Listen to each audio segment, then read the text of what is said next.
اگر تو مانے گا تو تیرا فائدہ ہے، اور اگر نہیں مانے گا تو اس میں تیرا نقصان ہے، جس کو رسول کریم صلی اللہ علیہ وسلم نے عظمتیں عطا فرماتی ہوں۔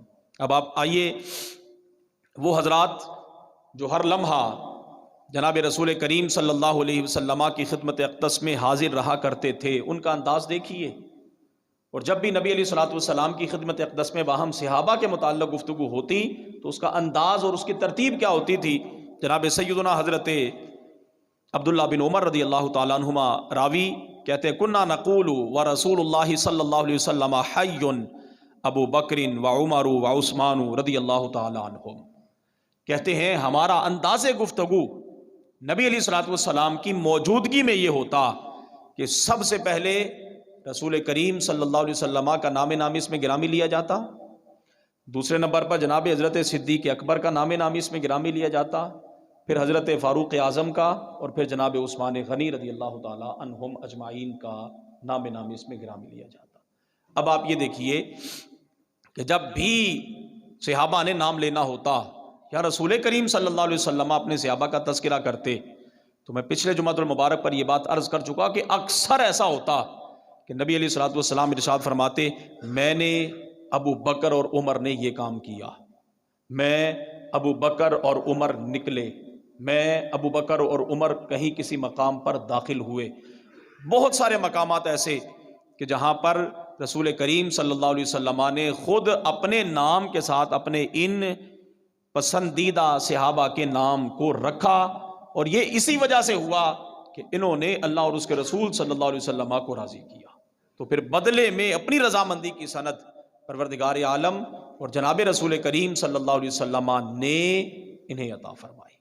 اب جب رسول اللہ صلی اللہ علیہ وسلم ظاہری طور پر بیمار تھے اور آپ کے آخری زندگی کے ایام تھے، تو نبی علیہ الصلوۃ والسلام نے اپنی حیات مبارکہ میں اپنے مصلی پر جس شخصیت کو کھڑا کرنے کا حکم دیا، اپنے مصلی پر جس شخصیت کو جناب رسول کریم صلی اللہ علیہ وسلم نے کھڑا کرنے کا حکم دیا، وہ جناب سیدنا صدیق اکبر۔ بولیں سارے حضرات سبحان اللہ۔ جس شخصیت کو جناب رسول کریم صلی اللہ علیہ وسلم نے اپنی حیات میں اپنے مصلی کا وارث بنایا، وہ کون؟ بولے سارے حضرات، وہ کون؟ جناب سیدنا صدیق اکبر رضی اللہ تعالیٰ عنہ۔ اور راوی آج اگر کوئی بندہ یہ کہے ممکن ہے جناب اس وقت مولا علی شیر خدا وہاں موجود نہ ہوں، تو اس لیے جناب رسول اللہ صلی اللہ علیہ وسلم نے ارشاد فرما دیا ہو کہ ابو بکر کو کہو کہ میرے مصلی پر کھڑے ہو کر تو لوگوں کو نماز پڑھائے۔ اب حدیث سنیے، اس حدیث کے راوی دیکھیے کون ہے۔ نبی علیہ الصلوۃ والسلام نے جناب مولا علی شیر خدا راوی حدیث کے، جس حدیث کے مابعد الفاظ یہ ہیں مرو ابا بکر فلیصلی بالناس، مرو ابا بکر فلیصلی بالناس، اس حدیث کے راوی جناب مولا علی شیر خدا۔ کون ہے راوی؟ بولیے سارے حضرات۔ جناب کوئی بندہ یہ اعتراض نہ کرے قیامت تک کہ ممکن ہے جناب علی وہاں موجود نہ ہوں تب رسول اللہ صلی اللہ علیہ وسلم نے اپنے مصلی پر ابو بکر کو کھڑا کیا ہو، نہ ان کو تو حکم دیا جا رہا ہے۔ حضرت مولا علی شیر خدا اور حضرت عباس جو رسول کریم صلی اللہ علیہ وسلم کے چچا ہیں، ان دو حضرات کو نبی علیہ الصلوۃ والسلام نے ارشاد فرمایا، یہ حضور کے ساتھ تھے، گھر میں موجود تھے، ان دونوں حضرات کو جناب رسول کریم صلی اللہ علیہ وسلم نے ارشاد فرمایا مرو ابا بکر فلیصلی بالناس، جا کر ابو بکر کو کہو کہ وہ لوگوں کو نماز پڑھائے۔ مولا علی شیر خدا فرماتے ہیں اگر میرا حق ہوتا حضور کے بعد خلیفہ بلا فاصل کا، اور میں نے رسول کریم صلی اللہ علیہ وسلم کے بعد متصل آپ کے مصلی پر کھڑا ہونا ہوتا تو میں تو اس وقت موجود تھا، خود میں غائب نہیں تھا، میں وہاں موجود تھا، غائب نہیں تھا۔ اور پھر بصرہ کے اندر جب آپ کا دور خلافت چل رہا تھا، جناب سیدنا حضرت مولا علی شیر خدا رضی اللہ تعالی عنہ کا، تو بصرہ میں کچھ لوگوں نے اعتراض کیا اور جناب مولا علی شیر خدا سے جھوٹی محبت کا دعویٰ کیا اور اظہار کرنے لگے اور کہا حضور آپ کا تو پہلا نمبر بنتا تھا اور آپ چوتھے نمبر پر خلافت کر رہے ہیں۔ بات آپ سمجھ رہے ہیں؟ یہ اعتراض تھا ظاہراً آپ سے محبت کے دعویٰ کرنے والوں کا آپ کی موجودگی میں، اور اس وقت جب آپ مسند خلافت پر تشریف فرما تھے. لوگوں نے کہا حضور آپ کا تو پہلا نمبر بنتا تھا اور آپ چوتھے نمبر پر خلافت پر تشریف فرما ہیں. تو سنیے پھر جناب مولا علی شیر خدا رضی اللہ تعالیٰ عنہ نے کیا فرمایا. فرماتے ہیں اگر میرا حق پہلا ہوتا تو میں چادر ڈال کر ابو بکر کو خلافت سے اتار سکتا تھا. میرے اندر اتنی طاقت اور اتنی پاور ہے کہ ایک طرف تو آپ ان کو حیدر کرار مانے. کیا مانے جی؟ بولو سارے کیا مانے؟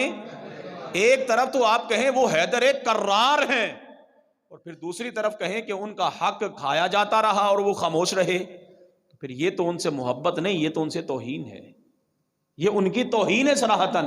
مولا علی شیر خدا رضی اللہ تعالیٰ عنہ فرماتے ہیں کہ میرے اندر یہ طاقت تھی، اگر میرا پہلا نمبر ہوتا اور رسول کریم صلی اللہ علیہ وسلم کے بعد خلیفہ بلا فصل میں نے بننا ہوتا، میں چادر ڈال کر ابو بکر کو اتار سکتا تھا.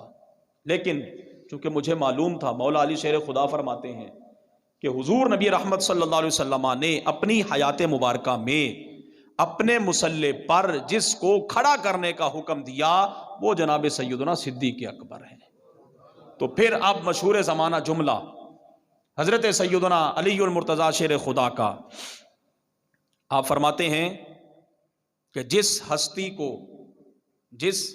کو جناب رسول کریم صلی اللہ علیہ وسلم نے ہمارے دین کا امام بنا دیا، جس ہستی کو حضور نے صلی اللہ علیہ وسلم ہمارے دین کا امام بنا دیا، مصلی کا امام بنا دیا، تو پھر ہم نے اپنی دنیا کا بھی اسے امام بنا لیا. یہ ہیں ان حضرات کی محبتیں. کیوں؟ وہ جانتے تھے رسول کریم صلی اللہ علیہ وسلم کی خدمت اقدس میں ہر وقت رہا کرتے تھے. لہذا آج 14 صدیوں کے بعد اگر کوئی بندہ ان سے محبت کا دعویٰ کرے اور پھر دعویٰ یہ کرے خلیفہ بلا فصل جناب حضرت مولا علی شیر خدا ہے، تو وہ اپنے اس دعوے میں جھوٹا ہے. اور وہ پھر ابھی ماں بعد میں چند ایک روایات پیش کرنے لگا ہوں، ایسے حضرات کا انجام کیا ہوگا وہ آج سنیں اور پھر اس پر غور و فکر کریں اور اپنی آخرت کی فکر کر کے اپنے ایمان کو درست کریں. صحابہ کرام رضوان اللہ علیہم اجمعین کس انداز میں یار غار مصطفیٰ جناب سیدنا صدیق اکبر رضی اللہ تعالیٰ عنہ کا تذکرہ کیا کرتے تھے، آئیے ذرا سنیے. بات چل رہی ہے جناب سیدنا حضرت امیر معاویہ، سب کہیں گے رضی اللہ تعالیٰ، بلند آواز سے رضی اللہ تعالیٰ، اور جناب سیدنا حضرت عبداللہ ابن عباس، سب کہیں گے رضی اللہ تعالیٰ عنہ کے درمیان مکالمہ ہوا، گفتگو ہوئی. اب یہ بات ذہن نشین رہے، عبداللہ ابن عباس کو معمولی شخصیت نہیں. سب سے پہلا رتبہ اور مقام تو یہ کہ رسول کریم صلی اللہ علیہ وسلم کے چچا زاد بھائی ہیں، حضرت عباس کے یہ بیٹے ہیں عبداللہ. ان کا لقب ہے حبر الامہ، مفسر قرآن. اللہ رب العالمین کی کتاب لا ریب کو سب سے بڑھ کر سمجھنے والے عبداللہ ابن عباس ہیں.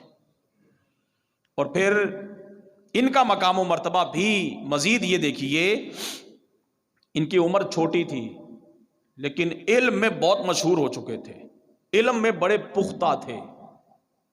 حضرت سیدنا امیر معاویہ رضی اللہ تعالیٰ عنہ نے ایک مرتبہ فرمایا کہ یہ عبداللہ ابن عباس ایسی شخصیت ہیں کہ میں نے جب بھی کبھی ان سے کسی بھی مسئلہ کے بارے میں پوچھا، انہوں نے فوراً اس کا جواب دیا، گویا کہ یہ اس مسئلے کی تیاری کر کے پہلے ہی بیٹھے ہوئے تھے. حضرت عبداللہ ابن عباس عشرۂ مبشرہ شورا خلافت کے زمانہ میں چند مخصوص حضرات، جب بھی کوئی اہم ترین معاملہ درپیش ہوتا شورا کی میٹنگ ہوتی، اور شورا کی میٹنگ کے اندر عشرۂ مبشرہ وہ 10 خوش نصیب حضرات جن کو رسول کریم صلی اللہ علیہ وسلم نے دنیا میں جنتی ہونے کی بشارت عطا فرمائی تھی. اب ان 10 خوش نصیب حضرات میں جناب سیدنا حضرت فاروق اعظم رضی اللہ تعالیٰ عنہ جب اس مجلس کا، اس شورا کا اجلاس بلاتے تو پھر آگے جس کو جگہ ملتی وہ جناب سیدنا عبداللہ ابن عباس ہوتے. کون ہوتے جی؟ عبداللہ ابن عباس. ایک مرتبہ حضرت سیدنا عبد الرحمن بن عوف نے کہا، اے عمر عبداللہ ابن عباس عمر میں چھوٹے ہیں، لیکن اس کے باوجود آپ انہیں سب سے آگے جگہ دیتے ہیں، اس کی وجہ کیا ہے؟ تو سنیے پھر باہمی صحابہ کا تعلق اور محبت اور پیار۔ کہنے لگے پہلی وجہ تو یہ کہ یہ رسول کریم صلی اللہ علیہ وسلم کے چچا زاد ہیں، اور دوسری وجہ ان کو اتنی عزت و تکریم دینے کی وہ یہ کہ اللہ تعالیٰ نے جو ان کو عقل عطا فرمائی ہے وہ کسی اور کو عطا نہیں فرمائی۔